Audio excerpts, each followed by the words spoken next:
2023. Mr. Feinstein, may we have the roll call, please? Yes. Commissioner Kennedy? Present. Commissioner Paul? Yes, this is Paul. Good evening, everybody, and I'm joining remotely under the Just Cause clause of AB 2449 for caregiving to a sibling. And at present, nobody else is present in the room except me. Thank you. Thank you, and we can hear you. Commissioner Greavy? Present.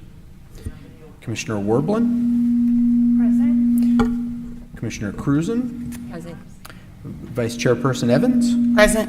And Chairperson Matthews? Present. Commissioner Cruzen, would you mind leading us in the Pledge of Allegiance? I pledge allegiance To the flag of the United States of America, to the republic for which it stands, one nation, under God, indivisible, with liberty and justice for all.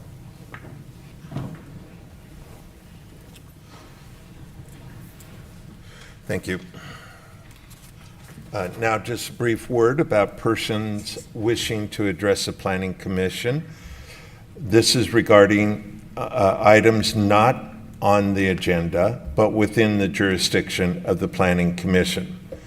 No action may be taken on off-agenda items except as authorized by law. Off-agendized items from the public will be taken under consideration without discussion by the Commission and may be referred to staff.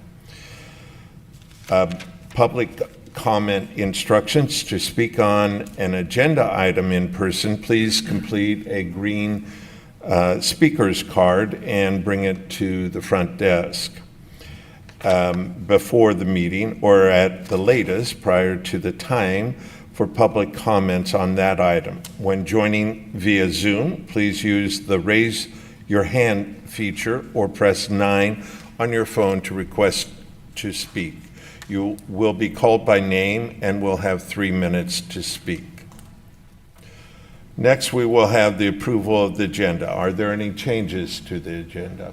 So there are no changes to tonight's agenda, but I will note item A, which is a proposed amendment to the train station specific plan, is going to be continued to the next meeting, which would be on September 13th, 2023. There was a short staff report with your packet indicating that we would be continuing this. There was some additional analysis that needed to be made for that item, and the applicant concurred to have this item continued to the next meeting. But other than that, no formal changes to your agenda. May I have a motion to approve the agenda? I motion to approve the agenda. Thank you. A second? I'll second. It has been moved and seconded to approve the agenda. Mr. Feinstein, will you conduct the roll call vote? Yes, Commissioner Kennedy, Yes. Commissioner Paul, Yes, Commissioner Greavy, Yes. Commissioner Werblin, Approve.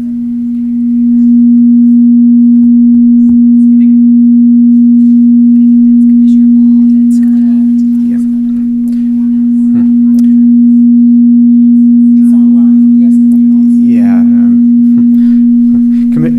Commissioner Paul, if you can, Commissioner Paul, if you can hear us, if you can go on mute, I think you're, there we go. Okay. Make sure to unmute if you are going to speak. Let's see, I think I left off with Commissioner Greavy. Commissioner Werblin, Approve. Commissioner Cruzen, Yes. Vice Chairperson Evans, Yes. and Chairperson Matthews. Approve. The motion passes. Next item is the approval of the minutes for August 9th, 2023 Planning Commission. Are there any changes to the minute? Not from staff. If not from the commissioners, may I have a motion to approve the minutes? I motion to approve the minutes for August 9, 2023. Second, please. I will second I again. do second. It has been moved and seconded to approve the minutes as submitted. Mr. Feinstein, please conduct the roll call vote. Yes. Commissioner Kennedy, Yes. Commissioner Paul, Yes. Commissioner Greavy, Yes. Commissioner Werblin, Approve. Commissioner Cruzen, Yes. Vice Chairperson Evans, Yes. and Chairperson Matthews. Approve. The motion passes. Okay, we're entering into a public comment period. This is a time for public to speak on items not on the agenda, but within the jurisdiction of the Planning Commission. I will now open the the public comment period. Are these for agenda items? Those are for item B, yes. Okay. Do we have anybody in the audience? It does not appear so. Anybody online? Looks like we have no hands raised. Okay, we will now close the public comment period. So the first item on scheduled matters item A has been continued. Item B, a public hearing on the request by Cannon Partners, Jason Andrews, to establish a master development plan for a 289-acre site, better known as Planning Area 6 of the train station specific plan, into a 4.6 square foot industrial park. Our staff person is Meili Sheehan. Please move forward with your presentation. Thank you.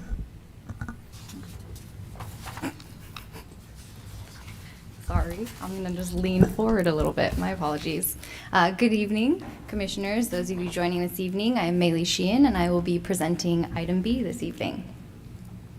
There are a lot of components to this project, so I'm going to do my very best to be concise with the amount of information. I appreciate your guys' time and attention in advance. The project is located on a vacant 289-acre site, generally speaking east of Peabody Road and northeast side of Vanden Road.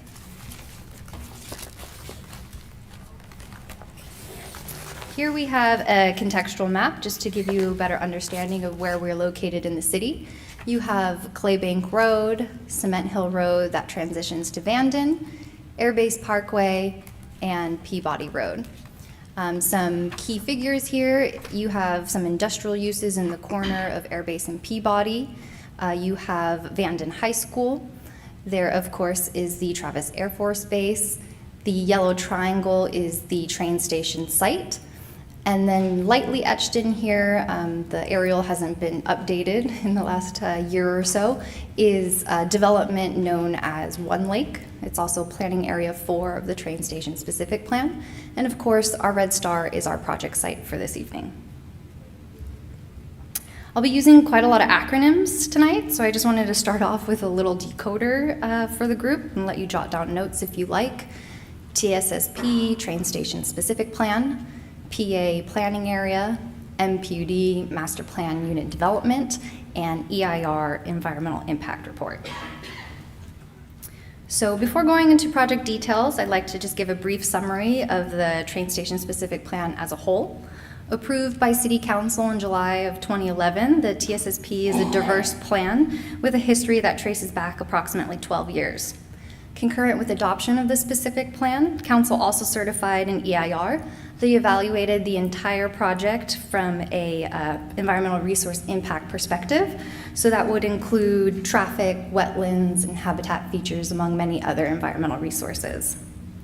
The specific plan provides a broad framework for the overall development of the area, including land uses, infrastructure, recreational features, but it defers precise, detailed land planning to a future date through the MPUD process.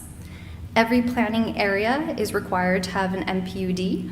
There are 10 planning areas within this specific plan. 4 of those areas already have approved MPUDs. Planning areas 1, 3, 4, and 5 highlighted in red here. Those all support residential development. Planning Area 2, somewhat in the center here, is envisioned as the specific plan's commercial corridor or town center. It will support commercial and mixed-use residential uses.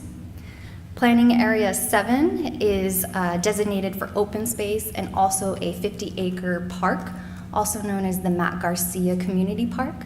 Our city is currently in the very early stages of design development for that park right now. Planning Area 8 is designated for open space and conservation. And then Planning Area 9 is an existing but vacant residential subdivision. And of course, for tonight, we are looking at Planning Area 6, which is the industrial component to the specific plan. Now that we have some groundwork covered, we can focus at the project at hand. The project site is zoned Limited Industrial Plan Development, or ILPD, and Open Space Conservation, OSC. It has corresponding general plan designations of the same, IL and OSC. The project proposal today consists of 4 application requests, each of which I'll go into further detail throughout the presentation. So to just briefly touch them, we have the MPUD permit. It covers various development aspects such as environmental compliance, infrastructure, construction, and the conceptual land plan. The second application is the development review. This application was required to analyze the proposed design guidelines for the planning area. The applicant has also requested some amendments to the train station specific plan's policies. There's 3 policies in question. And then the fourth item here is not necessarily an application, but rather with the adopted EIR, as every planning area comes on, we must apply the proper mitigation measures identified in the EIR to implement the proper environmental compliance. So jumping right into it, starting with the MPUD, the permit is made up of 8 sections. Section A listed here, contents, is exactly as it sounds. It notes the various plan approvals required for the permit. The second one here is environmental compliance. This section provides direction and specific requirements for complying with the EIR's mitigation measures. The EIR identifies the following environmental resources for Planning Area 6. So there are mitigation measures outlined in the permit for wetlands, vernal pool species, California tiger salamander, raptors, Contra Costa goldfields, riparian habitat, and cultural resources. Moving on to item C, the project also has AB 1600 fee obligations. And I apologize, I updated this, but it might be an old PowerPoint. There are also Northeast fee obligations as well. The bulk of the permit focuses on infrastructure construction, so I'm going to dive a little deeper into that, looking at it from a high level. There are 2 major roadways required to serve the project, New Cannon Road and New McCrory Road. These roads are identified in the TSSP as shown here. So this is New Cannon Road. It comes through Planning Area 5, crosses Vanden, and through Planning Area 6. And then this road right here is New McCrory. With improvements of New Cannon and New McCrory, Northgate Road between the 2 road alignments will need to be vacated from city right-of-way, and that land will be given back to the property owners to the north and south. So here we have the project site plan. Again, this is New Cannon, and this is New McCrory. And the road in question is Northgate. It runs along the top edge here. And so when those 2 new roads are built and realigned, that red line on the screen is the portion of Northgate that we'd be looking to vacate from city right-of-way. To ensure trucks do not get stuck at the Travis Air Force Base entrance that Northgate leads to, a large traffic circle will be constructed at New Cannon and Northgate. This is just an enhanced detail of that traffic circle.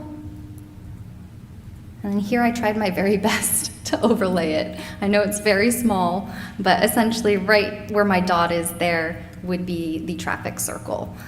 So if you are a semi-truck and you're coming through this industrial area, you've maybe overshot it, and you don't want to take a right to the airbase, we have this traffic circle to allow them to easily turn around.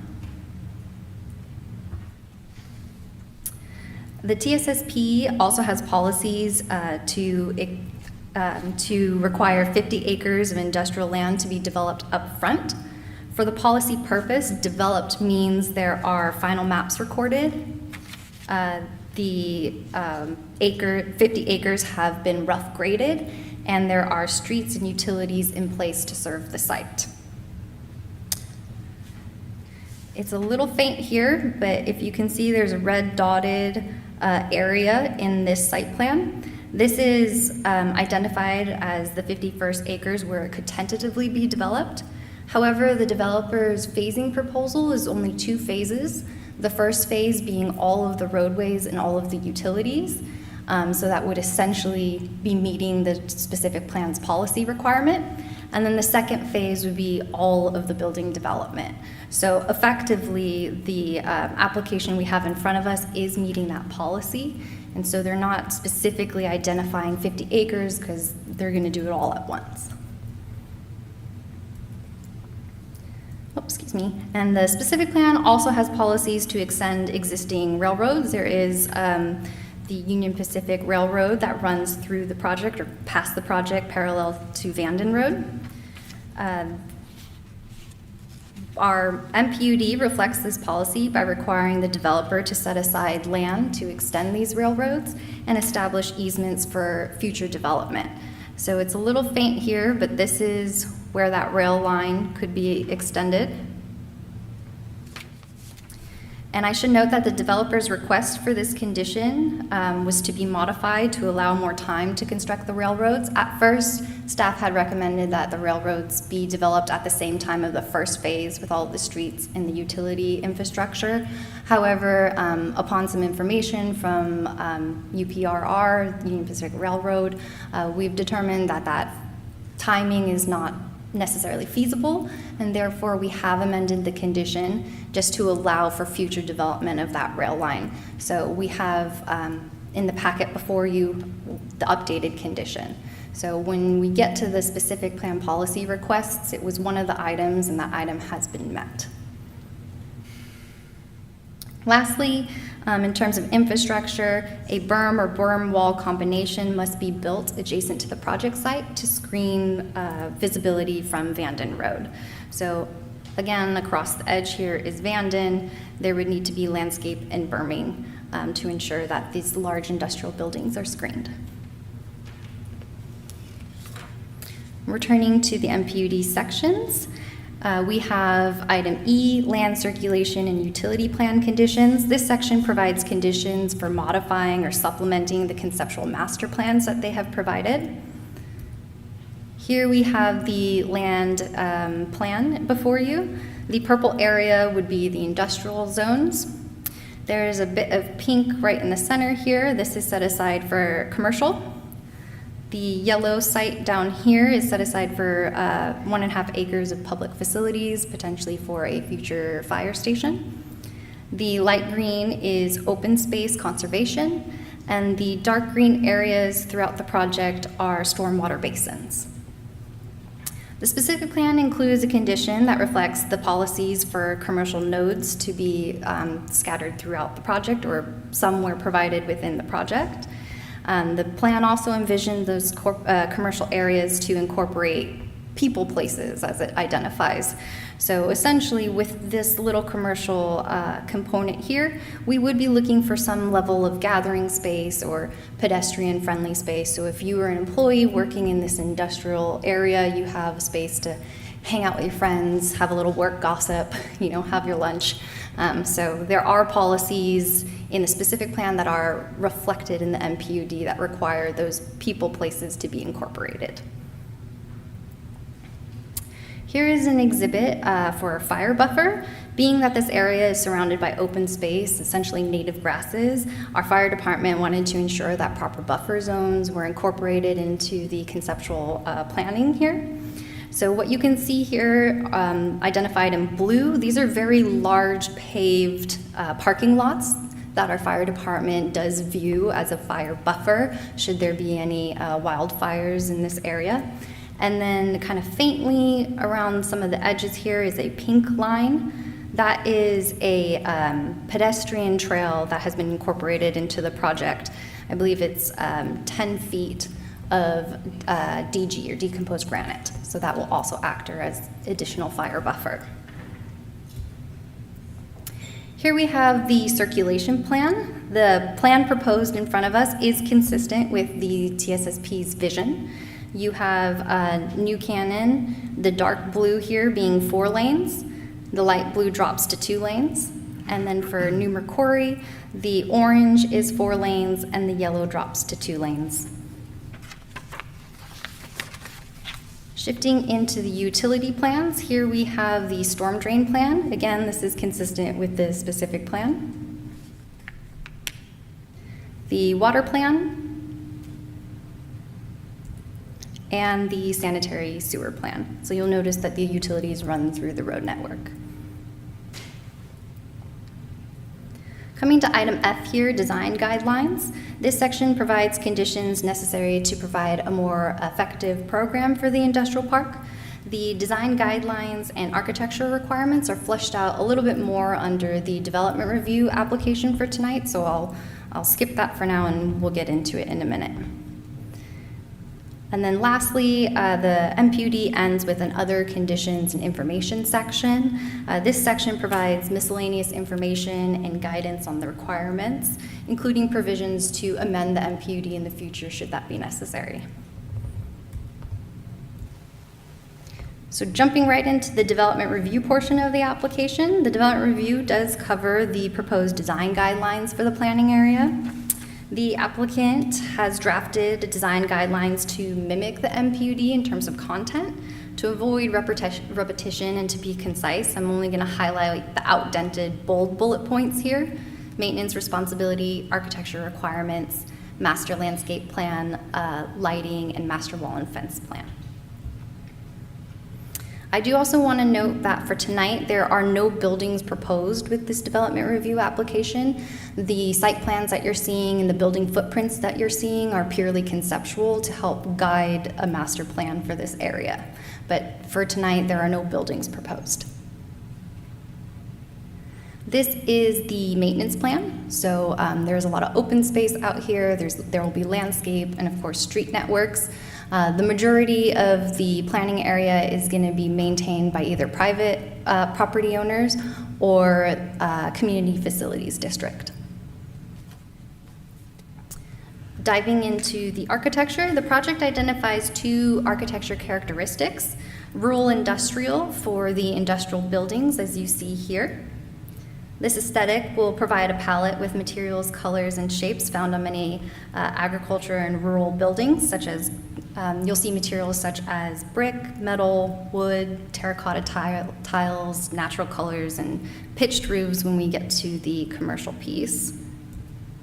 Here is the commercial architectural aesthetic as agrarian commercial. Reflecting the specific plan policies, the guidelines provide criteria for building massing, facade improvements, and architectural detailing to ensure that these very large buildings are going to be visually appealing to the eye. There'll be a good amount of movement within them so you don't feel like you're staring at a giant warehouse.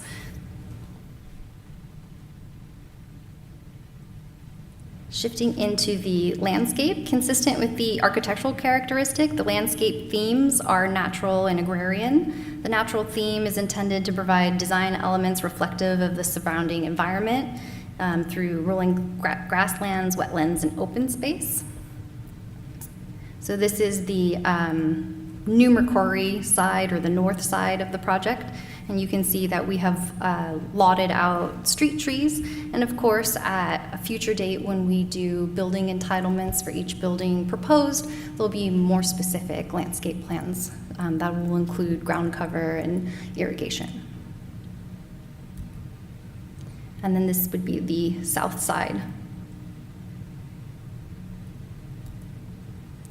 Consistent with the land use plan, large expansive areas of open space will remain free from development.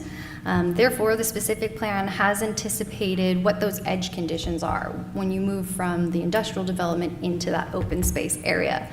So this exhibit is from the specific plan, and you can see that planning area 6 is outlined in this lime green, which is habitat conservation and industrial edge.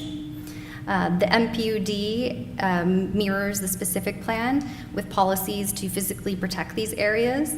There's different fencing and techniques to be utilized to ensure that these protective areas and habitat areas will remain untouched.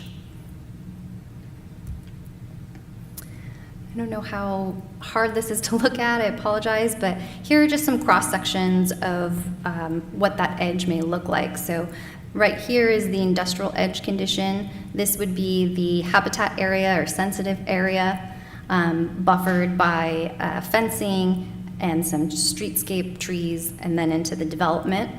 This would be some berming from Vanden, so it'll be sloped to berm, and then it drops down into the development. And then this corner here is for single-loaded streets like throughout the project. So you have your landscape, your sidewalk, another landscape parkway, and then into the road network.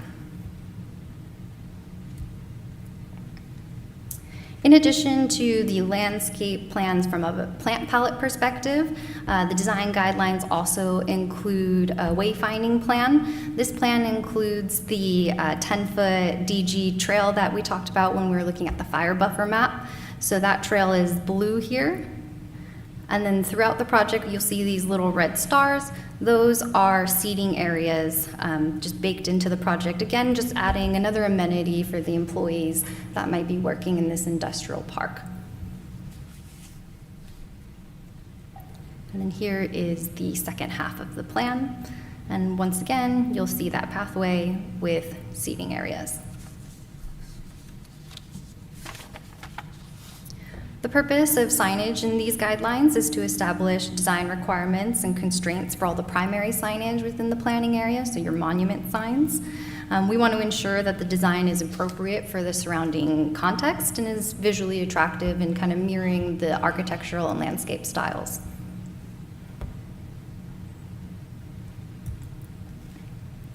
The design guidelines also include the TSSP figure for a lighting theme design. The lighter orange, I'll say, is suburban road lighting. For suburban road lighting, we're looking for increased lighting that will provide the safety needed for the diverse amount of transportation going up and down, passenger vehicles, potentially pedestrians, and of course, the trucks that will be coming. And then the yellow lighting here is rural road lighting, which is it's a less intense lighting scheme that'll promote more of a rural ambiance as you're driving down that road. And the light fixtures that you will see are these attractive shepherd hook designs, and that is consistent with the lighting that is currently out on Vanden and within the developed planning areas as you drive through One Lake, for example. Again, the design guidelines incorporated another specific plan figure, the walls and fencing plan. As we mentioned earlier, with the edge condition, there are certain types of fencing that we'll need to see where the industrial meets a street and where the industrial meets open space. So depending on what fence area you're looking at, you could see a solid masonry wall, you might see a decorative metal fence, or you might see a non-combustible fence material along the open space to ensure we reduce as much risk as we can in the event of a wildfire. So this sheet here is just to kind of summarize the conditions I highlighted as I ran through those slides. So the MPUD does look at infrastructure timing, specifically the road networks in terms of the construction of the 2 new roads, the vacation of Northgate, and the construction of the traffic circle. It also has conditions regarding that 51st acre development required by the specific plan. It includes the extension for the rail spurs and the berm and berm wall combo to screen from Vanden. And then the land plan has, of course, the industrial component, but it also focuses on the commercial nodes and the people places that we're looking for in those commercial areas. And it also highlights the 1.5 acre future public facility site. The design guidelines cover massing, facade treatment and detailing from an architecture perspective. We highlight the edge conditions and the walls and fences along those edge conditions. So wrapping up the MPUD and the development renew analysis, we'll go on to the specific plan policy amendment requests. As I noted earlier, there are 3 requests for this evening, so starting with the first one here. Policy 4-30 displayed on the screen provides building configuration regulations. As you can read, there are building setback requirements and loading dock requirements. The section of the policy in question for this evening is the green highlighted language regarding orienting the loading docks at the rear of the building and out of sight from the roadways. The developer is requesting that the loading areas be allowed to face the primary roadways when necessary for building design. The request also notes that visual impacts could be mitigated by berming and landscaping. Currently, staff does not recommend approving this request. Placing the loading areas at the rear of the building ensures a pleasant visual aesthetic and a lower sound level at the pedestrian realm. It also supports a building configuration that lends towards higher job generating industrial uses, such as manufacturers, research and development or R&D, and incubator businesses. The cross-docking configurations that the applicant is seeking supports more of the warehouse and distribution industrial uses, which tend to generate lower employment. And a big component of the specific plan for Planning Area 6 was to have high-value employment. Here I have some photos just to kind of highlight what we could be looking at. So on the top of the screen would be, if you could envision, maybe this is the front facade of a building with loading docks that are screened by some landscape and potential berming. On the bottom of the screen is more of the configuration that the specific plan is looking for. Your front facade doesn't have any of the loading docks. Rather, in this orientation, there is still cross-docking, but it's on the sides elevations, and they're screened by this wing wall. So when you're standing or driving along street level, you wouldn't see the loading docks. The second policy amendment request is policy 1378. This requires the building facade to break in measurements of 15 feet in width and 5 feet in depth for every 150 feet of linear building frontage. So for example, if a building is 360 feet in length, which is the length of a football field, there would need to be 2 breaks in that building that measure 15 feet in width and 5 feet in depth. And those breaks are meant to soften the facade of the building to make sure that you're not looking at a straight football field building. What the applicant is seeking for tonight is to not require those breaks on elevations with loading docks. And rather, what they are proposing is to only require movement or articulation at the roof line. So they would have changes in roof line height, and also to emphasize the corners of the building. So again, at the corners, they would be proposing movement within the building. But as far as the location of the loading docks, they would like it to be a single plane, as it's more efficient for the proposed businesses that could be using those industrial buildings. Staff does not support this request either. As written, the policy ensures that these large buildings have movement and they're not visually flat. The MPUD permit anticipates buildings over 1 million square feet. These buildings would be some of the largest industrial structures in the city, and therefore we believe that a larger emphasis on design and visual impact is necessary. Additionally, being surrounded by mostly open space, these buildings, although should be screened and bermed, will still be a very large presence out in this area. So again, design and articulation is very key for this planning area. Additionally, I'd like to point out that the policy is only for the front street-facing elevation. If the loading docks are not on that front elevation, if they're on the side or if they're on the rear, they don't need to provide the minimum brakes that are identified in this policy. This policy is really only meant to be for the building frontage, so that front-facing element. Again, I have some photo examples here. This is a building off of Fulton in Fairfield. So you can see, although at a much smaller scale of building, this is a good example of a break. So this space here actually measures 4.5 feet by 15 feet. So this is roughly what we would be looking for per the specific plan. And you can kind of see from the aerial view of how that cuts into the building and provides more movement when you're looking at it from the street view. Here is another example at a smaller scale. So elsewhere in the city, we don't have design policies that require this 5-foot depth. This is specific to the specific plan. And so here's another industrial project in Fairfield off of Cordelia Road, where from an aerial, you don't actually really see that there's movement in this building. But if you come at it from a small angle, you can sort of see that it's about a foot of movement right here along this building.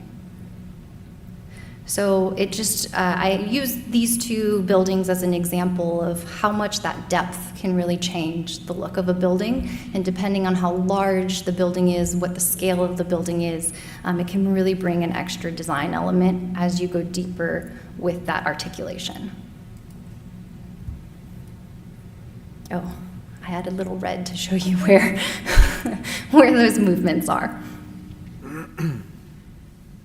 And then for the last policy request, policy 1355 requires non-industrial buildings to be oriented to frame the corner of the adjacent street sections. So this is in reference to those commercial nodes. So for any future commercial buildings, the specific plan would like the buildings to be pulled up to the street frontage.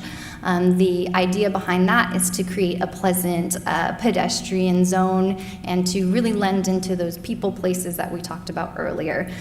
For the future commercial development to lean into creating those gathering spaces at the front of the building as it interfaces the sidewalk. And so it invites the different employees from the industrial uses to those commercial locations. What the applicant is looking for is for the non-industrial buildings not to be required to frame those corners and rather be developed more consistently with current market demands that would place parking more prominently on the site. So from their analysis, and I'm sure they'll provide some more context to it, they believe that having the parking in the front will provide better access to these commercial buildings. At the moment, staff is not looking to support this request either. The specific plan and the MPUD have land carved out in Planning Area 6 to accommodate these commercial nodes. These areas are meant to meet the daily needs of the employees in the area without having to drive. So for example, if there were retail or food service, maybe there's fitness like a gym or even a dentist, a medical office, something like that. You could go quickly from your work straight to these locations. And there are also additional policies included to create gathering and pedestrian-oriented spaces. So reconfiguring the site to pull the buildings off of the corner don't necessarily meet the vision of the specific plan. We also believe with 4 million square feet of industrial use out there, there'll be more than enough people to generate activity at those commercial nodes. This area is not necessarily meant to be for passerby customers, so we're not looking to attract someone who's just driving through Vanden Road, right? They really are meant for the employees out there. Not to say that others couldn't come and enjoy it. Maybe you live in Planning Area 4 or Planning Area 5, and your favorite bar is in this industrial zone. So it's not to say that it's not for everyone else, but really the focus is to support the employees of this industrial park. And so one more time with some photos here. This is an example I found in one of our neighboring cities where the commercial buildings are sited at the corner.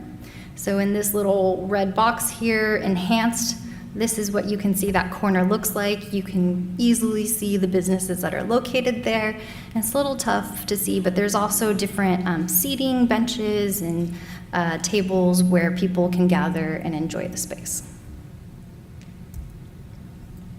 So capping off the applications, we do have the environmental review. As noted earlier, there was an adopted EIR for the specific plan. It identifies multiple mitigation measures specific for Planning Area 6. All of those measures have been identified in the MPUD, and it is important to note that no additional impacts have been identified with the review of this project. And the final recap. We started with the MPUD permit that has multiple subsections: environmental compliance, infrastructure, and of course the conceptual land plan. We shifted into the development review that's focused on design guidelines, looking at architecture, landscape, signage, lighting, and walls and fences.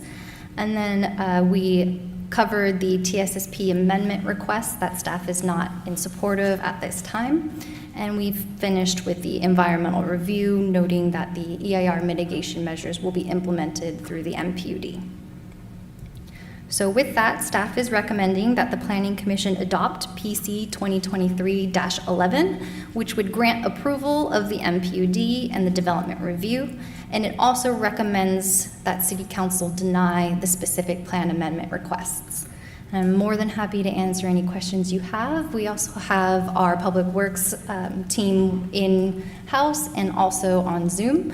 And of course, we have the applicant team, who I'm sure would be happy to answer questions for you. I do believe they have a presentation if the chair is willing to hear it from them as well. Ms. Sheehan, once again, a very comprehensive and professional presentation for which we thank you. This is a time period for commissioners to ask questions of staff. It's not a deliberation period. Are there questions that commissioners have for staff before we open up the public hearing and invite up the applicant? Right now, I don't have any for the staff. I'll have some after hear from the applicants, and then I'll have a lot of comments.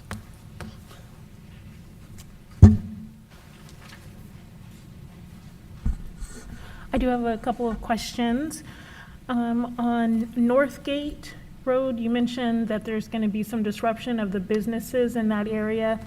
And I remember when we did, and I can't remember, I think it was planning 4, and we had some public comments from those businesses. What is the relocation plan for those businesses? Can you talk a little bit about that, please? Sure. So right now, the project area for Planning Area 6 does not have any existing businesses in it. So the development of this planning area should not impact any businesses or displace any businesses. Off of Northgate Road, it provides you access to the airbase, and it also provides access to a small facility for the Department of Water Resources. Both of those agencies were contacted during this review process, and we actually coordinated with them on the traffic circle and a few of the other components. So we don't believe that there should be significant impact to any private businesses off of Northgate Road. Thank you. And my other question was the breaks in the building. Any safety considerations with them or without them? Can you talk about that? So should none of the policies requests be approved, again, the goal of the specific plan is just for that front elevation to have brakes. So if there's no loading docks on that front elevation, providing the brakes should not have any safety concerns. I'm not the most well-versed in industrial employment and loading docks. I do believe that our applicant team does have information on that, so I'll defer a little bit to them to talk about the safety of having a flat facade for a loading dock. But from a city perspective, we don't anticipate having loading docks on that front facade, so we don't believe it should be an issue to have movement and have those brakes on the front facade. Okay, thank you so much. Great presentation.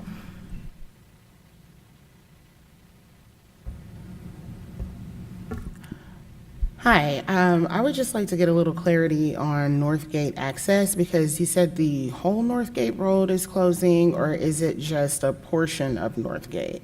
So the road itself will actually exist. What we're looking to do is vacate the city's right-of-way on it. So right now, it's under our jurisdiction, but once these two new roads go in, New McCrory and New Cannon, there's not necessarily a need from a circulation perspective for the city to retain rights of Northgate in between those two roads. So it's where my mouse is kind of hovering back and forth. What will happen should the city vacate that right away, the land will actually return to owners south of the road and north of the road. But the road itself will still remain, it'll just be private property. And then access will still exist. Let me flip back to the next one. It's a little rough here, but this is Northgate Road running down, and as I mentioned, it does provide access to the airbase. So that will still remain. If you were to come down New Cannon, you can still actually connect back to Northgate and access the airbase. Or if you were heading out towards Vacaville or coming from Vacaville, you could come down Northgate and then connect into New McCrory. So the circulation should all still remain. And then looking at this, the traffic circle that you're speaking about would be in what location at the top? Roughly right here where Okay. the red dot is. Okay, thank you. So, excuse me. Go ahead. Just for clarity, I think that I'm just being redundant, but the Northgate access at Vanden, which is, I think that's Cannon there, if I remember, runs across the railroad tracks. Okay, let me jump to the screen here. So you've got That access going into the base, that's not going to change in any way, shape, or form? Correct. So right now, Cannon actually is an existing road. It's a straight road that runs right here. And what this proposal does, so it's you can also see it here. This is existing Cannon. What this proposal does, it realigns Cannon this direction, but it does still exist, so that access is still available. Okay, thank you. Any other questions from commissioners? Oh, I did have one question. The Granite Trail, is that just in the planning area 6, or does that connect with any of the other planning areas? So it's just within planning area 6. It'll be considered a private trail as it'll be on the private industrial property. It runs through the backside of the industrial development, and then it connects into the sidewalk circulation. So it'll just be a path that you can loop through from both the north and south nodes of planning area 6. Thank you. This may be a question too deep in the details at this point in time, but in as much as this is a multi-decade development, we will probably have EV industrial vehicles at some point in the future, which will require certain infrastructure items besides power, also storage and safety areas for those high-capacity batteries. Does that need to be addressed at this point in time? In my opinion, I wouldn't address it at this time, since this is really, the MPUD is a bridge tool from the specific plan to future development entitlements. So I would say at a future date, when a building were to come before this commission, that's when we would hone in on the details for EV. And I do know California law is constantly changing to have developers include EV infrastructure within their plans. So if for some reason it was missed there, it would never be missed at our permit counter. Okay, if there are no other commissioner questions, I'll open the public hearing portion. And we invite the applicant, Mr. Frank Andrews, and is Mr. Jeffrey Griffin part of that or separate? He's part of the presentation. Okay. Mr. Chairman, members of the commission, my name is Frank Andrews. I'm the managing partner of Cannon Partners, the owner of the property. I've been in business, my family's been in business here in Fairfield for 70 years now. I just discovered the other day. And my first development that I did was Rancho Solano, and this is going to be my last. So It's been a wonderful experience, but I just wanted to say it's been terrific working with the staff. They've been very cooperative. Mainly kind of emphasized the three things we disagree about, but there were 300 and some conditions, so there were a few that we did agree on, all but three, as a matter of fact.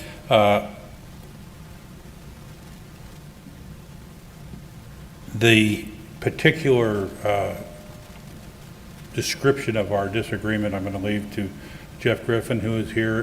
He is the representative of North Point, who we have engaged as a partner in the project. They're a very well-known nationwide industrial developer, millions and millions of square foot every year, and they are very highly thought of and a very high-quality developer.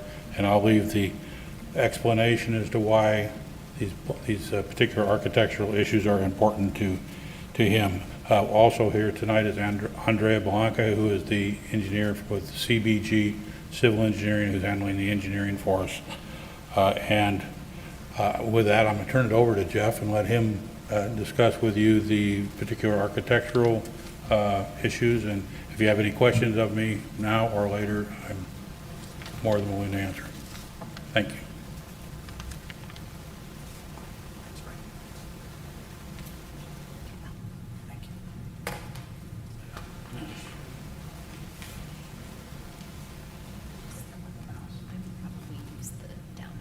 Okay. All right. Good evening, commissioners and chairpersons. Appreciate your time tonight being here. I'm Jeff Griffin, as Frank said. I'm the West Region Partner for North Point Development, and I'll walk into who we are in a minute, but I did want to share that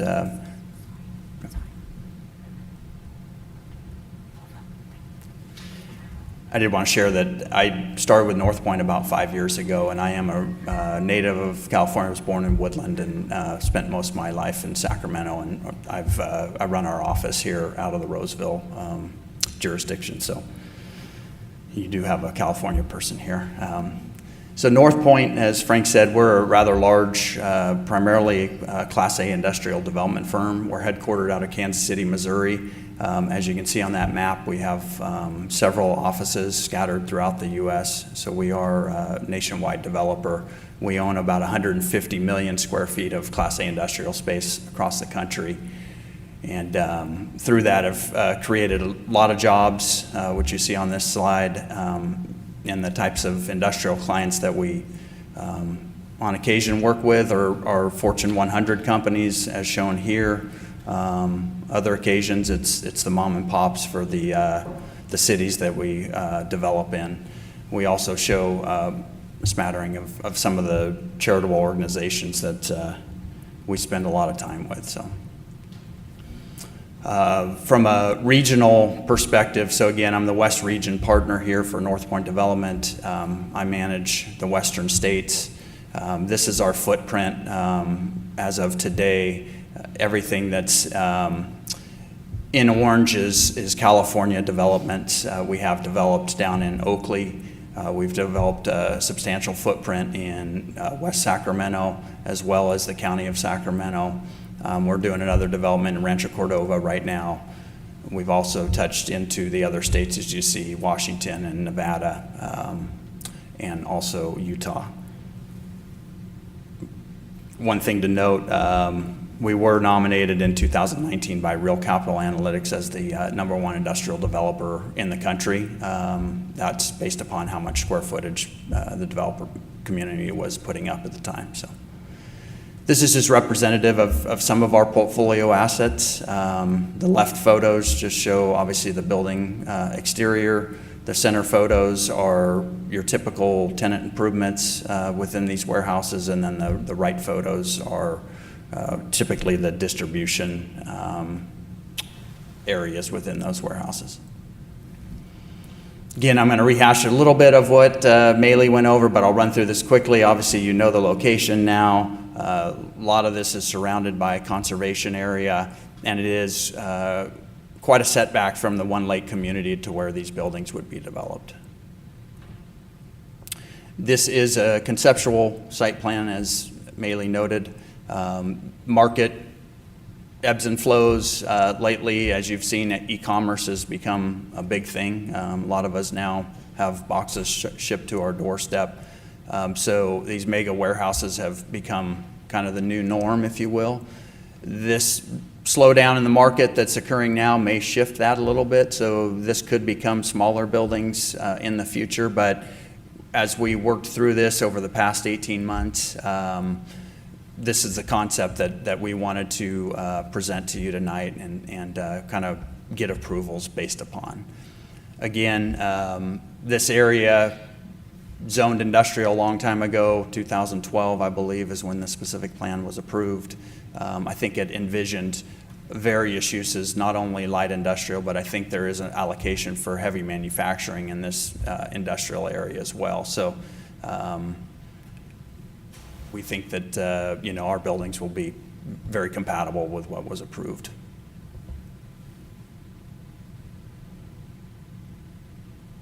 Mainly went through these. These are just in our design guideline manual that we're asking for approval tonight on. These are the elevations, the basis by which we would design future buildings. That is same architectural details, but for the retail or service component of this development. And again, these slides just depict the two nodes of industrial area and the types of plant species and the amenities that we would provide for the industrial park.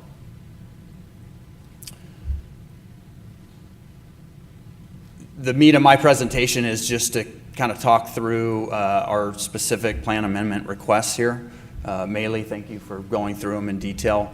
Again, policy 430, we agree with the exception of the last bullet there being that loading areas and rear elevation of buildings shall not be oriented toward primary circulation corridors.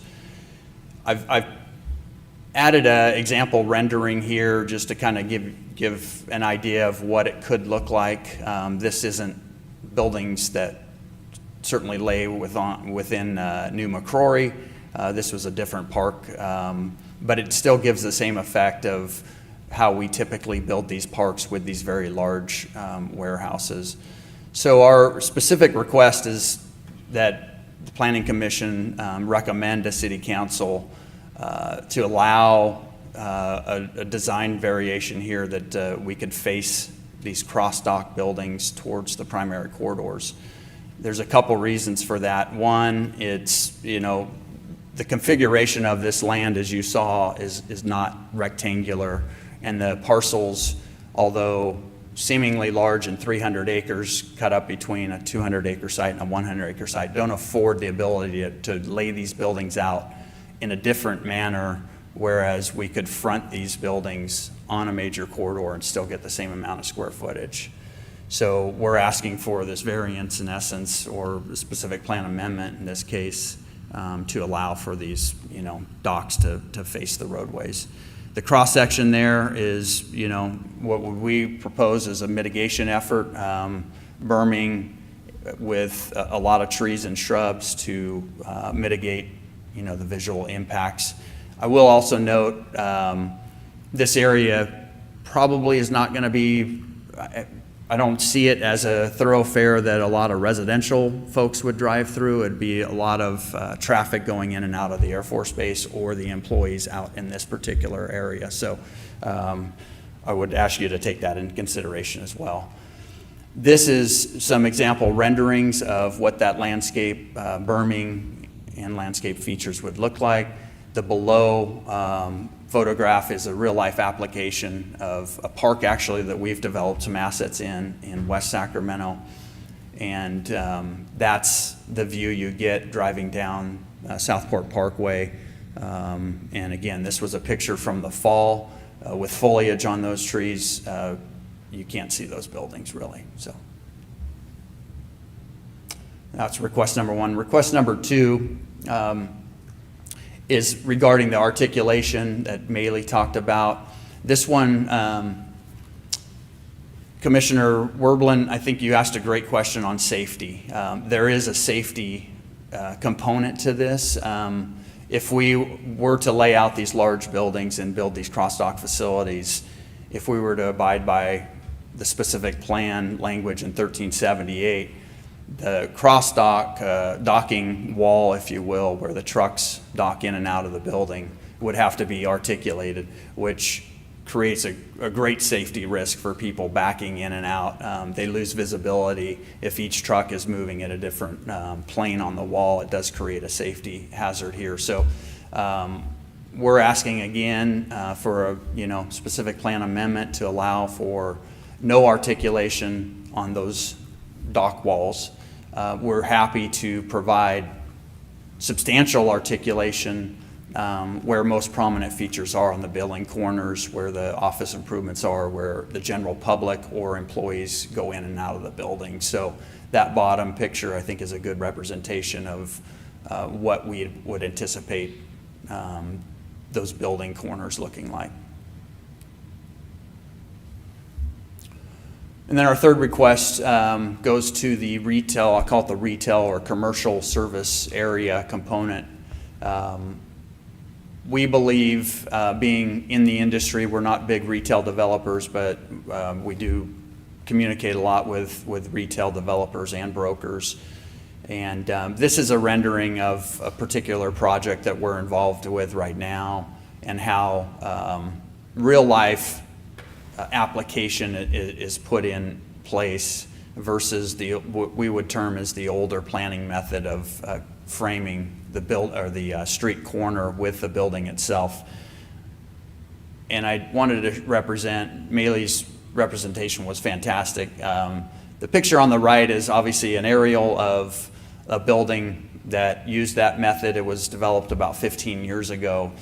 The left photo is what you see from the roadway, and what the retail developers have learned through the years, as well as the retail brokerage community, is a lot of users don't prefer this method because it doesn't show activity in and out of their businesses. They prefer where the parking is in front or on the side, so that they can actually, passerby folks can actually see there's actually businesses open and people moving and coming and going throughout those businesses. So that's the reason for our final third request. But Frank noted there are, I think, over a couple hundred conditions of development.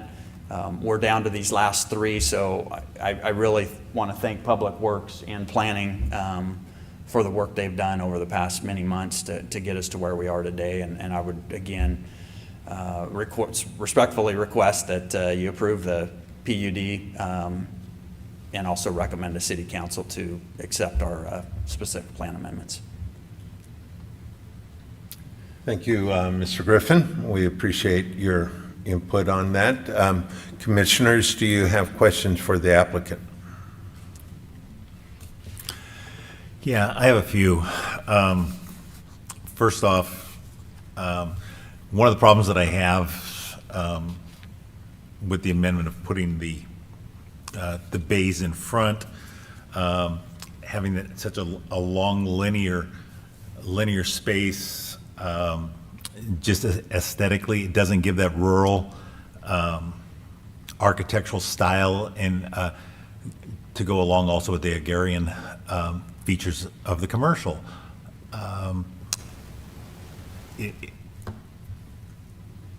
With these programs, we're trying to create, this cultivated land, out there. And I think having a long, stark walls is going to take away from that and make it way too industrial.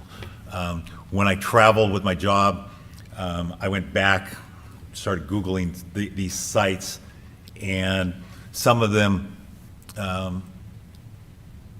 are very large buildings, million square foot Amazon buildings in Coppell, Texas, and San Antonio, and some of those areas, and they have those facade changes and the roof line changes, and it just looks, just so much better. It's a softening of that concrete wall, and I think that's really important in this area because it's an area that is very rural and agricultural, and we need to keep that feeling, and have that softening and promoting the rural aspects of it.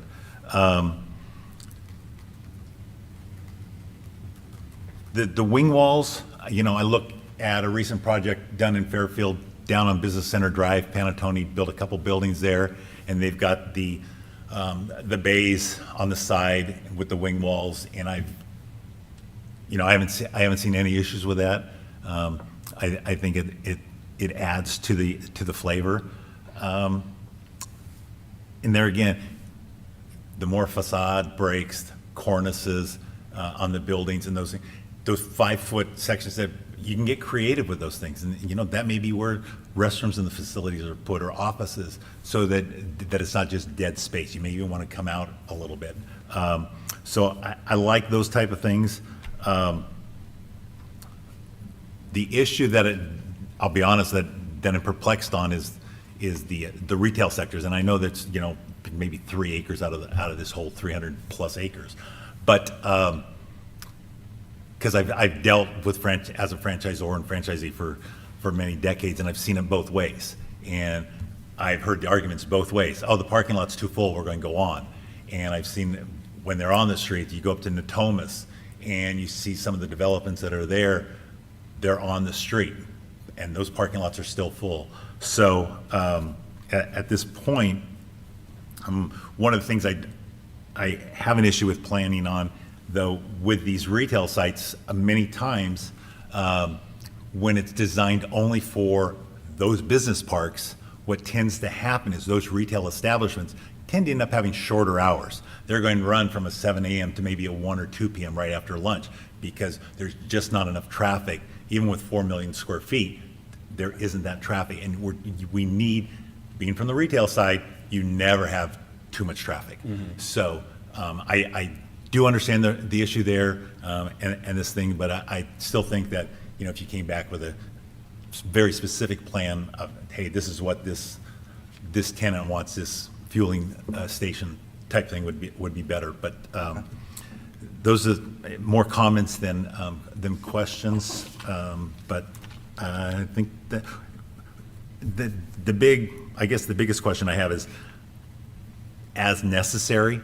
I think it was page 3, but as necessary is just a wide open thing. When you're building 4 million square feet and the city's trying to really create a situation where there's not as much warehouse and industrial, what is as necessary? Is that going to be 1 million square feet, 2 million square feet?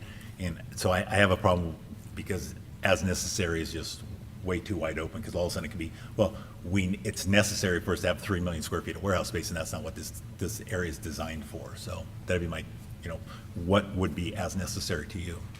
Okay. So. Thank you. Excuse me. Great comments. I appreciate your input. With the cross-docking, are you picking up significant warehouse space? Are you picking up significant dollars in any way by this design versus the design that the city prefers? We're really trying to meet the market demand. Again, when you talk about California in general, it's hard to find sites like this of scale where you could put the large warehouse. Cross docks are typically 420 feet to 600 feet wide. So you need large land sites. So that's just the building itself. And then, with docking and your trailer drops, you need another 360 feet, 180 on either side of the building. So it has to be a rather large site. So what we're trying to say here is, if we're fortunate to bring a Fortune 100 company to the city of Fairfield and build a facility for them here, we would like the optionality to be able to deliver the facility, because otherwise, if we had to turn these buildings, the sites don't have the depth to create that 1 million square foot building. So again, it's more about market demand, what the current demand is. We believe that Fairfield's a great location. Obviously a lot of people commute out of Fairfield for work. This could keep a lot of employment within the city. And there's a lot of Fortune 100 companies that do some sort of logistics or manufacturing that like being in this proximity to, 10 million people, obviously, in the Bay Area, so. Well, those were great comments, but that didn't really tell me if the building ends up having any great benefit by doing the cross-docking, or I missed it. A lot of the users, so again, market demand, the users like that throughput, so they like to be able to work through that building, and when you don't have that option and you have to do what we call a single load facility versus a cross dock. Single load just has docks on one side. Now you're blocked, your throughput for the product can't work properly for a lot of users. Thank you. Yes.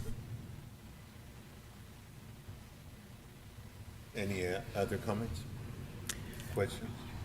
Just one brief one. On request number 3, when we're talking about the retail portion, ideally, are we serving more of, I'm getting the sense that the retail portion is created with more of the local workers in mind, but then you're saying the folks that are, the businesses will potentially want the retail not facing the direction like you showed in the picture, because then the people that are driving by don't see a lot of activity. But I heard in, I'm forgetting which report, that there might not be a lot of activity anyway coming up and down the street. So I'm just trying to figure out, like, ideally, will the retailers coming in be looking for drawing in activity from the street, or are we looking at primarily servicing those who are working in the area, since it sounds like there will be a large amount of employment in that particular area? Great question. With my experience, it's going to be primarily the employment within those buildings in addition to the traffic that goes in and out of the base, because I think that's the thoroughfare that they use, right? Northgate Boulevard to get into the base. So when New Macquarie's built, they're going to come to New Macquarie and Cannon, so they're going to be forced to go by some service, whether it be a gas station, quick service restaurant. And so they may want to stop out of convenience for sure. But I don't think you're going to draw people from the other side of your city to, visit a gas station there, unless they're happen to be driving by. Any other questions? Just a couple of follow-ups to add on to what Vice Chair Evans was just mentioning. It's my opinion that the retail in this area will be, small service related, as you've mentioned. It's not something where they're dependent on a lot of exposure, because people will know where they are. They're going there for a specific purpose. So, and also, as Commissioner Kennedy pointed out, the number of square feet will be pretty minimal. Correct. So I just don't see that as a big issue. And I know Commissioner Greavy asked this question. What I'm still not really clear on is, can you quantify what the impact will be to you as a developer without having the cross-dock possibility? Are you saying you'll have to build smaller buildings, or what? Can you elaborate on that more? So from our perspective, it would drive us to smaller formatted single load buildings. So the absorption over 300 acres would be quite a bit slower. I envision a project like this probably being a 5 to 7 year project. If built as depicted. If you go to the smaller buildings, I think it's a much longer time frame, because now you're really meeting, for lack of a better term, your smaller local logistics firms, light assembly, light manufacturing firms. So maybe more your mom and pops versus the Fortune 100 company that comes in and wants to serve the region. So is it fair to say, of these 3 points that we're discussing, that from a developer's perspective is the most important one? I believe so. There's two, essentially, the docks facing the road, right? Because we want to get the larger buildings in, but then that articulation creates an issue with users backing in and out of the facility. But essentially, you're correct, yes. Okay, we appreciate your. Can I make input. one more Yes. comment? Just the last comment, I do want to differentiate North Point. When we choose to develop in communities, we do stay in communities. So we're quite a bit different than most of the other firms in the sense that we're a long-term owner of facilities. A lot of other developers like to build, stabilize, and then they usually sell their assets to institutional firms. We like to invest in communities that we believe in. So if we're lucky enough to develop here, you can count on us being a community partner for a lot of years. So. Thank you. Chairman Matthews, can I ask him one more Matthews. question? Sorry. I only wish that we'd had a 3D rendering that would give us a better concept of what you're looking at of going down these streets, because when you're talking a 450, 500-foot long building, driving down with these berms and, I mean, Highway 12 is a perfect example where you've got a crosstalk that faces Highway 12, and there is a berm there and some trees, but it just doesn't look very, very pleasant. So a 3D rendering would have, I think, helped us a lot better to envision your vision. So, Okay. thanks. Thank you That's for it. that. Was there another question or comment? Go ahead. Thank you.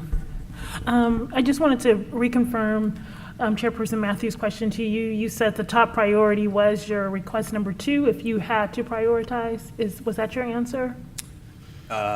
Probably request number 1 rather would be the docks facing the primary corridors so that we can fit the large buildings in there. Otherwise, we can't orient large buildings on the site. Thank you for that clarification. You're welcome. So I'm going to guess at this point, you don't have anybody on board that is saying, hey, we want to sign up and move to Fairfield.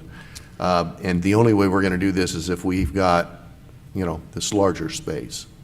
We've talked to a couple folks. Obviously, we've been working with Mr. Andrews and his team for probably 2.5 years now. We have talked to some of our clients about this site already. So I probably ought to just leave it at that. But, again, being in the proximity of the Bay Area, you're not going to find a site like this closer to San Francisco, really, where you can put a 1 million square foot building. So it's an attractive site for a lot of users. Thank you. Yes. Again, thank you, and thank you to Mr. Andrews for your many projects here. Okay, are there any other public comments from the audience? Seeing none, are there any online? It looks like we have a couple of people online, but there's nobody with their hands raised. So just to check if the folks who are online, if anybody wishes to make any comments. Seeing none? No. All right. Would staff like to respond to any of the questions, comments raised before we close the public?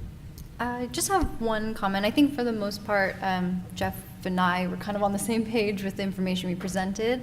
I did just want to amplify, I think it was Vice Chair Evans, you had asked, is the commercial area meant to be for the employees of the area or more for a regional activity? And I just wanted to highlight in the specific plan, the vision really is for the employees of the area. Obviously, there's other components when it comes to retail. I think Commissioner Kennedy noted, retail wants any amount of activity, whether it's the employees or the surrounding area. But just to highlight that the goal of a specific plan and the reason those policies are outlined is they're trying to cater to the employees for that area. If I could, to the chair. I'm going to respond to that. I happen to go in and out of the North Gate a lot. And I can tell you, first off, there's gas stations on base that will beat everybody else to death anyway, so it doesn't matter. And secondly, when the people are leaving and they're headed out of the base, their hair's on fire. They're gone. They're not going down to get a Slurpee. So I don't think that's going to have a big impact at all on how that is received. All right. If there are no more questions for staff, I'll close the public hearing process. I do have another question for staff. Could you please respond to a little bit more, expound a little bit more the city's response in regards to request number 1 and kind of having request number 1 having it being stifled in the future for bigger businesses if we reject or the amendment? Sure. So when we were reviewing request number 1, it was our perception that the intention was to support warehouse and distribution. And in conversations with our economic development division, it's our understanding that those industrial businesses tend to have lower employment generation versus, let's say, heavy manufacturing or research and development, labs, even incubator type businesses. So with that in mind, knowing the specific plan's vision was really to have this be a major employment area, we wanted to make sure that the MPUD supported the specific plan's policies for configurations that lend towards those other industrial uses, manufacturing, R&D, et cetera. Whereas the docks being front-facing are really more in supportive of warehousing and distribution. Thank you for that. If I could add a couple of things just to clarify. So the policy itself does not prohibit on its face cross-docked buildings. Essentially what it says is the side of the building that does not have the docks would have to be the side that faces the street. So you'd have to turn the building. Now because of you can see up on the screen there, the site is somewhat long and narrow. So what that means is you wouldn't necessarily be able to get a 1 million square foot building that is turned sideways. So the buildings would be smaller, but it does not necessarily mean that cross-docking itself is prohibited. You would just have some smaller buildings. I'll also note, just because you can't do potentially a 1 million square foot cross-dock building, it doesn't mean there's not any market for that kind of an activity. If you're familiar, at the corner of Peabody Road and Air Base Parkway, there is a 1 million square foot building. The RDOG group has that building right now, and it only has the docks on one side. So there are certainly some users that could use a building that is single side loading. We've got examples of that here in Fairfield. So I have just a couple of follow-up questions too. Relating to Commissioner Kennedy's comments about the warehouse on Route 12, how high is that berm and how does that relate to what would be proposed here? Because I'm in agreement that visually as you're driving there, even though that is not a residential area, it's not attractive. Sure. Coincidentally, the image I used is the building off of Highway 12. So on the top of the screen here, that is the building. Unfortunately, I don't know the height of the berm, and I'm not entirely sure what height the applicant would be proposing. But that is the visual. Oh, sorry. I wanted that earlier, but I don't know how I just did it. So this is street view from Highway 12, so Wow. It should be at a lower grade than. It seems different than I recall driving by that frequently, but I trust you. Let me also ask this question.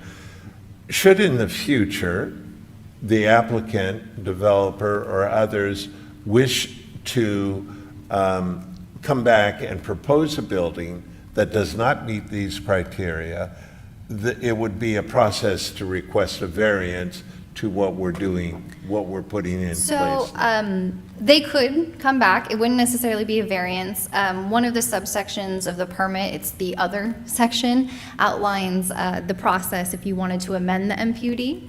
And so if, let's say, they had a building in mind, a user in mind, they came forward with those development entitlements, they could also request an amendment to the MPUD, and then they could request again an amendment to the specific plan policy. So it's never out of the question for future applications to come through.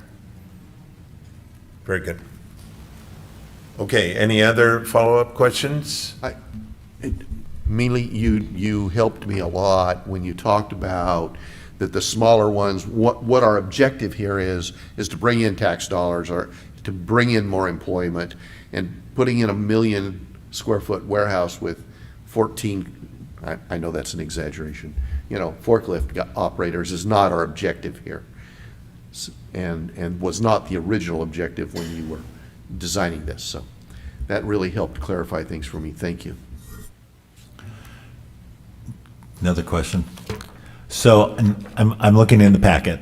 So I just happened to pull out the emergency vehicle access overview. So with this 4+ million square feet, these two buildings basically are like the only two that would be realistically available to be 1 million square feet. Is that correct?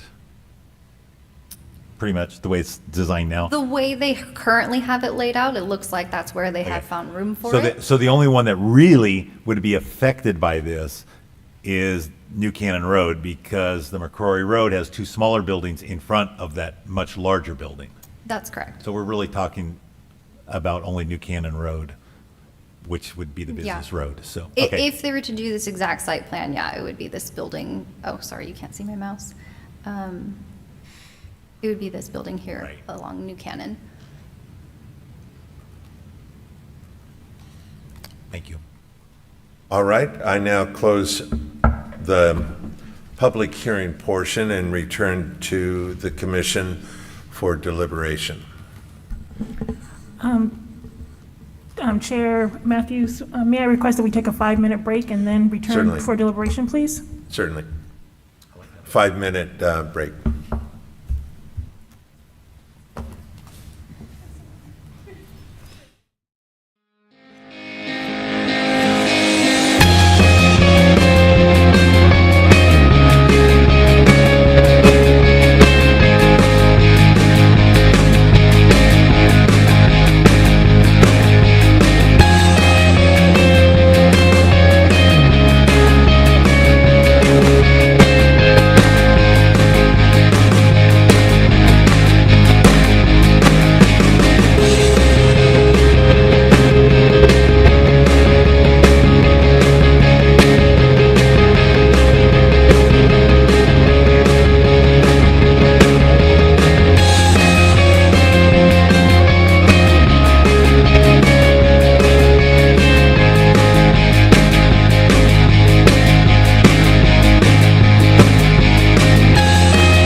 Commissary?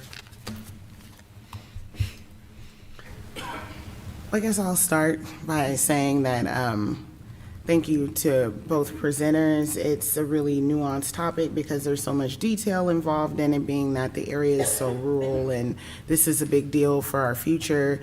I really, really like how the TSSP is coming along. The area looks great. I'm hearing buzz in the community about the projects like One Lake and the type of retail that they already have. And I don't know if any of you guys had a chance to go to any of the community events over there, but those events are absolutely amazing. For me, I feel like the city has addressed the concerns in regards to the request. My main concern was request number 1 and what kind of businesses that would be attracted to that area in the future if we make the decision tonight to not go with what the applicant is requesting. But as Ms. Sheehan pointed out, later on down the line, because we are still early in the process, they can come back at a later date and ask for an amendment. So for me, that puts me a little bit more at ease with moving forward with what the city is recommending. And I also really like the idea of, with requests, in regards to request number 3, having an area specifically for, well, not specifically for, but an area that's more walkable and more enjoyable for the employees that are over there.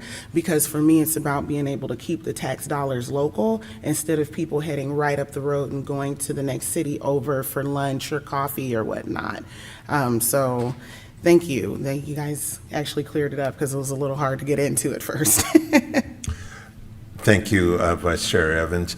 I wanted to also make you aware that while this is phrased right now as all 3 together, I've been advised that should commissioners wish to break out and approve 1 or 2 of the 3 or not, that is possible. To clarify that on the TSSP portion. Yes. Got it. First off, thank you for bringing a great product for us, a great opportunity for the community. I'm excited about the opportunity that this gives to our city, and I think that the staff did a terrific job of trying to provide and as did your firm, a quality product that we can be proud of, and it's not just a bunch of warehouses out there. Going down I-10, seeing miles and miles of warehousing is not attractive whatsoever, and I think that this is going to be a big step ahead of that. I don't believe that the difference between how we put that commercial section in or the small site for a quick stop or whatever it turns out to be.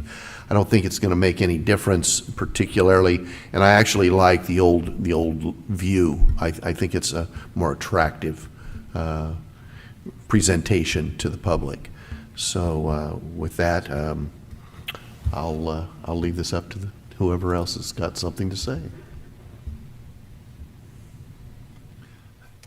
Commissioner Evans, Vice Chair Evans made a great point about agreeing with Ms. Sheehan's responses and the fact that just because we may say no tonight to it as a whole doesn't mean you can't come back with a specific user in a specific building that say, okay, this is what we need, this is why we need it.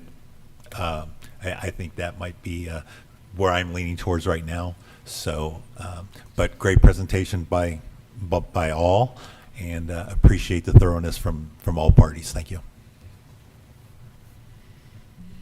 I just wanted to jump on that as well too. I totally agree. I like your presentation. I like the idea that you guys are bringing it into the city.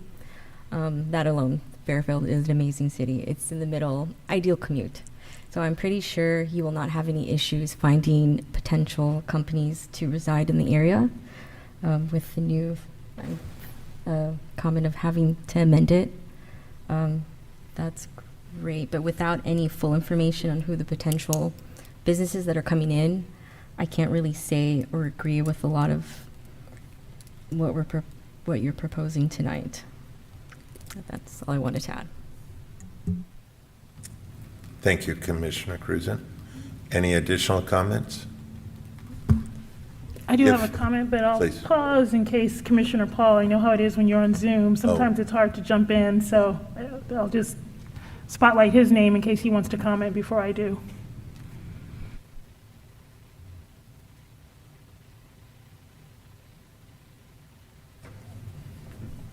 Thank you. I do agree with what everyone has said regarding the presentations. But I'm also wondering from the developer's standpoint that it may be easier to present this to future applicants if some of these amendments are approved now when they go into negotiations to bring in the businesses.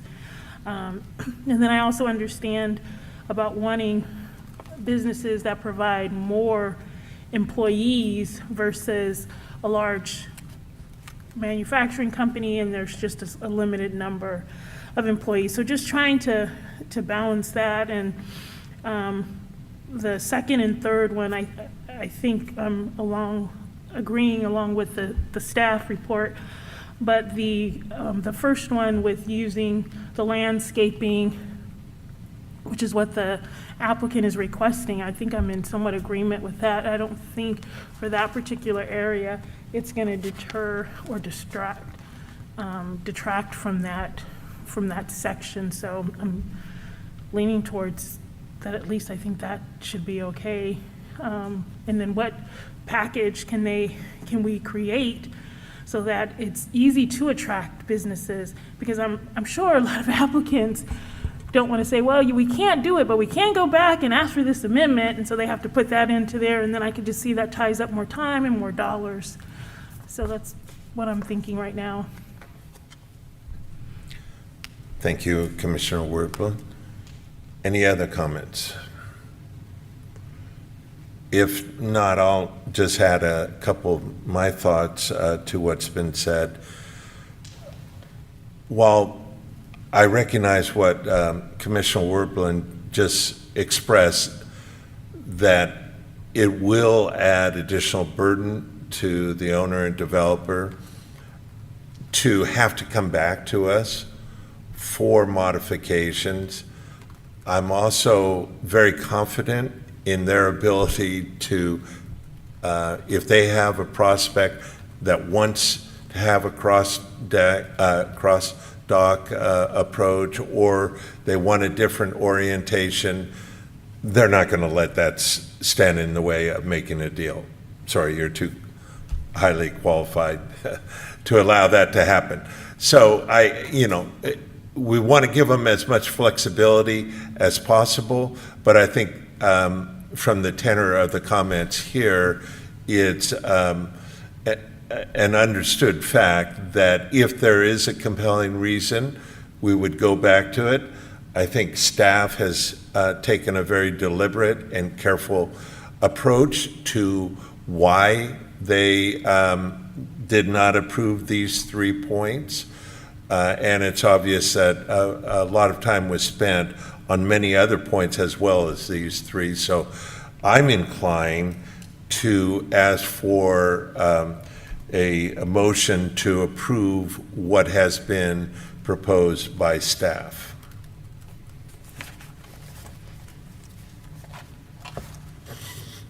So I'm looking for a motion.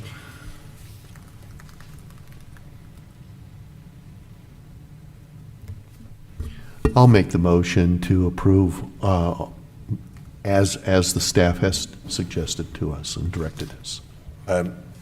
Do I need to put in the City Attorney, do we specific? need to have the resolution? Yeah, the stated in resolution motion? PC 2023-11. Thank you. So to clarify, the motion is to approve the following items, which is the master PUD permit, the development review for community design plan, and the denial for the train station specific plan amendment. Correct. that is the motion. And just to clarify on the last point, it's a recommendation to the city council for denial. And actually, that's a very good point. As just happened with the apartment complex in Green Valley, regardless, we're an advisory commission for the most part. It's the city council's prerogative and certainly ownership and developers' ability to make a persuasive presentation to city council when this comes up in their agenda. And Mr. Chairman, to clarify, so for this item, you're an advisory to City Council on the recommended changes to the specific plan, but the other items, the design, for the design guidelines, the master PUD permit, you are the body that actually has the authority to give the final approval on that. Thank Your you for action that tonight would be clarification. unless appealed, would be a final approval. Can we split those up then? The first two items of the master PUD and the development plan, do that as one motion to accept that and approve that, and then come back and on the TSSP and do that as a separate motion? Is there any issue with that? Well, we have I believe we have a motion on He'd the have to- floor already. He'd have to amend the motion, right? So if you'd like to, you can amend the motion, or it would be an alternate motion. What's that second option? Just cancel it? You can't cancel it. We have to amend it. Correct? Is that what I'm It's up hearing to you say? You've made the motion to accept, to adopt the resolution as stated. If you'd like, based on your colleague's suggestion, you can amend the motion, or you can keep your motion and he can make a second motion to break it up. Well, it could fail for lack of a second, correct? Right. You have to Yeah. have a second, Yeah. correct? We have not had a second. Have I you called- second. Was that a second to the first motion? Yes. So let's vote on it, and then we'll move forward from there. It's gonna, So I'm sorry, Commissioner Kennedy, what is your concern about breaking it up? Just in case we had more, wanted to have more discussion on the TSSP portion of the amendment. Is there a desire for more discussion on that portion? I'm good with that. But I have a question for the city manager. Don't we have to complete this action before we take a subsequent action, including dialogue and deliberation? Can you explain how that works, please? Yes, you should, he was just stating the motion to put it on the floor, but you should take action on the first motion that's been made. Thank you. Okay, so we have a motion and a second. May we have the roll call vote, please? Yes. Commissioner Kennedy? Yes. Commissioner Paul? Yes. Commissioner Greavy? yes. Commissioner Werblin? Can I make a comment and my no? For the record, can I make a comment and my no? Yes. Okay, I'm only saying no because of the point two, but I agree with with our staff recommendation for the MPUD and for the development, but for this record, I'm voting no. Commissioner Cruzen? Yes. Commissioner Evans? Yes. And Chairperson Matthews? Yes, Okay, motion passes. All right, that concludes item B, and again, we thank those that participated in that effort. We'll now turn the time over to Mr. Feinstein for the director's report. Yeah, several things to report on. First of all, just so that you know, we will be having your next meeting on September 13th. As I mentioned at the beginning of the meeting, we have continued a discussion of another proposed amendment to the train station specific plan by a different developer, so something separate from the items that you were discussing tonight. So that will come back to you on the 13th. Earlier last year, there'd been a request for a presentation on the city's transit operations.